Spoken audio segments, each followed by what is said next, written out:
binabasa ng algorithm ang content para magkaroon ng income? Alam mo ba, hindi tao ang nagde-decide kung maging viral ka? Algorithm.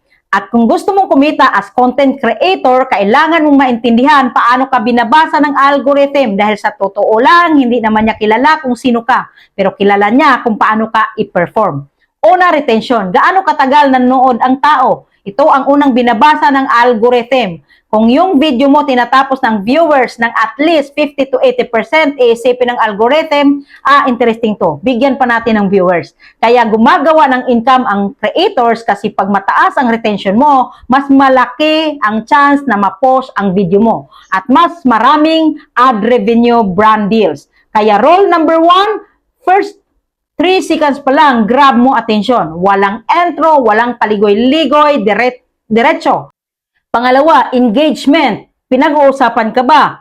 Comments, likes, shares, saves, yan ang signal sa algorithm. Hindi niya alam kung maganda talagang content mo, pero kapag maraming nagre-react, ibig sabihin may epekto ka sa tao. Kapag mataas engagement mo, the algorithm pushes your content to cold audience. Mga taong hindi ka kilala, pero may chance mag-like sa content mo. Diyan nagmumula ang bagong followers at potential buyers.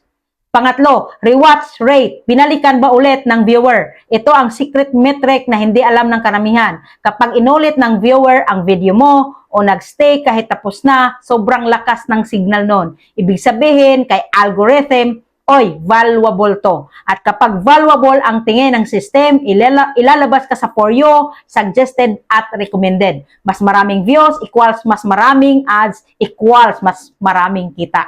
Number 4, click-through rate or CTR. Pinindot ba ng tao? Kung nasa Facebook, YouTube, or TikTok ka, mahalaga kung ilang tao ang mag-click sa video mo compared sa nakakita nito. Kapag mataas ang CTR mo, ibig sabihin curious ang tao sa'yo. So, ang algorithm, mas ipopost ka. Paano tumaas ang CTR? Clear na title, malinis na thumbnail, emotional hook, hindi misleading. Ayaw ng algorithm ng clickbait. Panglima, watch behavior. Ano bang klaseng tao ang nanonood sa'yo? Hindi lahat ng views ay equal. Binabasa ng algorithm kung sinong nanonood sa'yo. Anong edad, anong interest, anong oras sila active, anong klaseng videos nila gusto. Kapag consistent ang behavior ng audience mo, gagawa ang system ng audience profile at ihahanapan kanya ng mas maraming tao na pareho ng gusto. Diyan ka nagkakaroon ng stable views at steady income.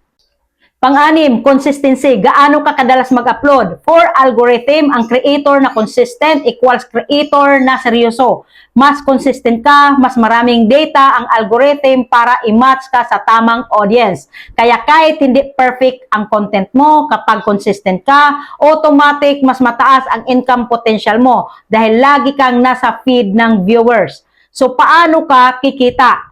Very simple. Kapag binasa ka ng algorithm as valuable creator. Hindi ito tungkol sa pagiging sikat, kundi sa pagiging effective. Kaya tandaan, high retention, strong engagement, good CTR, clear branding, and consistent uploads. Gawin mo yan for 30 to 90 days.